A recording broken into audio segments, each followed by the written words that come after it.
Well, good evening, ladies and gentlemen.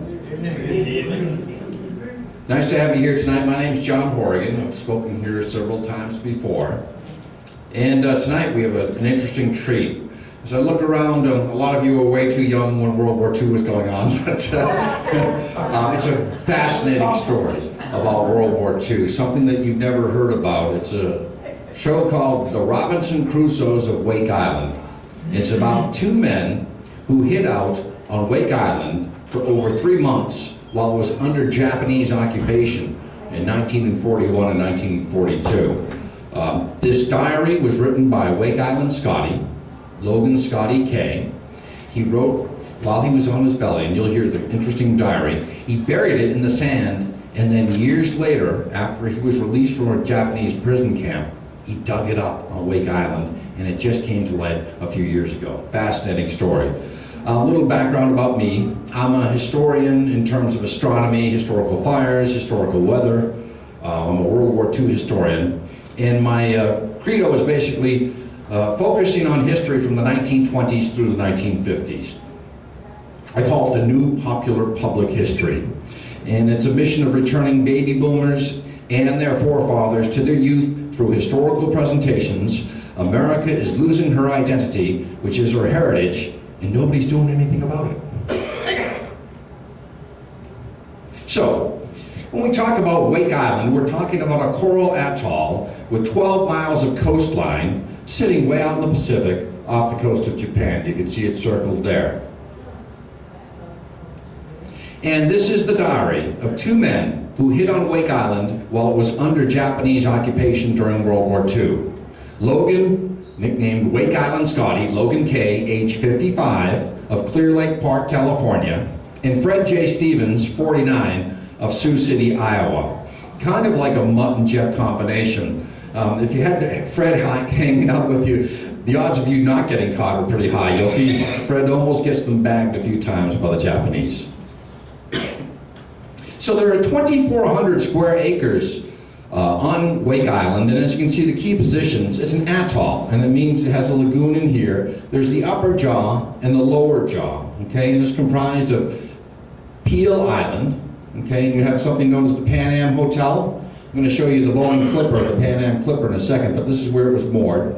And you had some huge guns here, Battery B and Battery D. The Battery B guns were the 5-inch guns, the Battery D 3-inch guns up on Peel.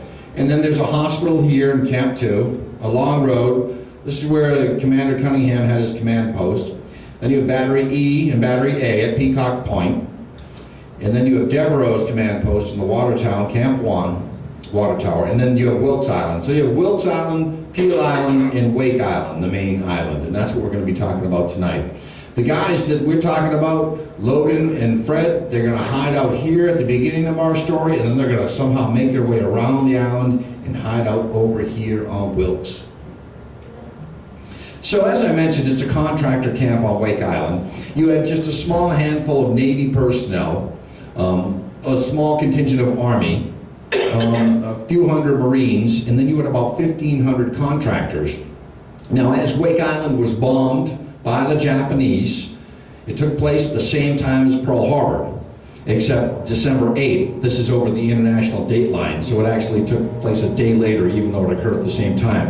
And the Japanese had multiple attacks throughout the Pacific on December 7th and December 8th, 1941. But these contractors, they were there not to shoot guns. They were there to build up the island and make it a defensive position, build up the runway, build up barracks, etc.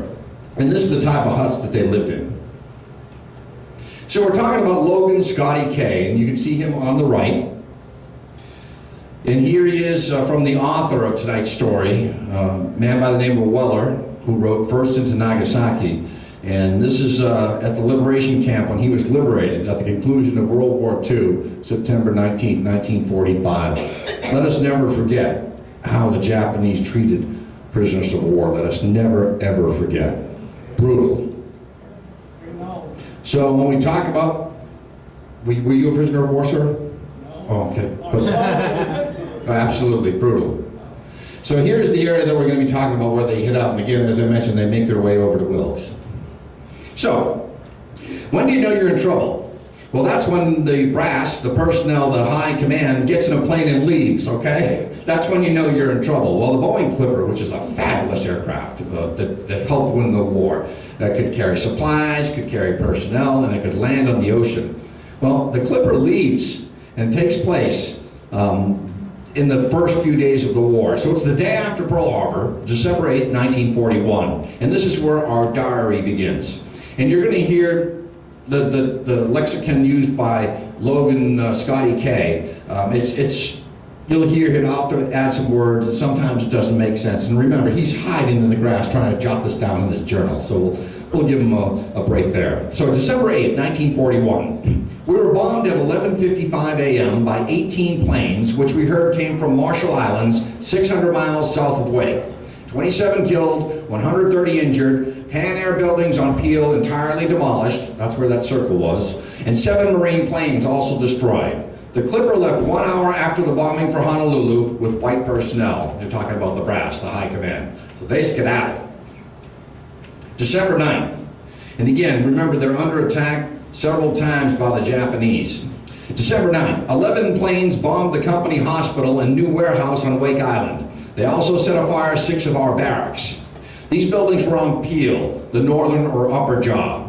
The ground batteries got 1 plane, the scouts got 1 plane. And that day, Scotty found his friend Fred Stevens sick with stomach poisoning and hid him in a dredge pipe against the bombings.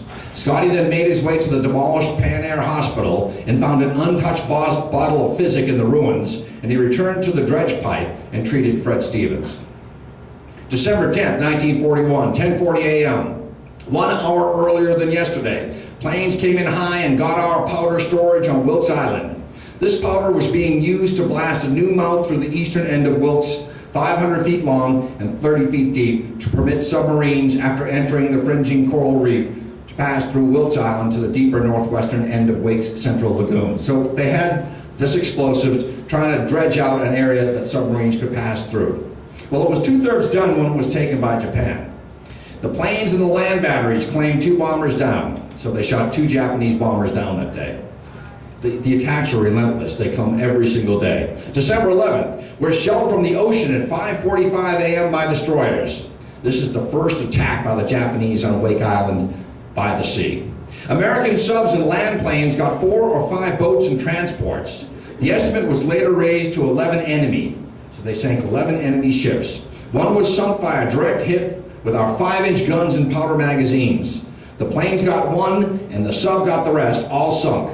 That day, civilian workmen abandoned all their smashed new buildings on the northern jaw, carrying their wounded around a bend in Wake's Horseshoe to the eastern end of the Marine airfield. There they improvised a hospital in the abandoned concrete ammunition magazines. The diary continues. The planes came in at 9:50 but did no damage as batteries kept them away. So this is the miraculous thwarted invasion of December 11th, 1941.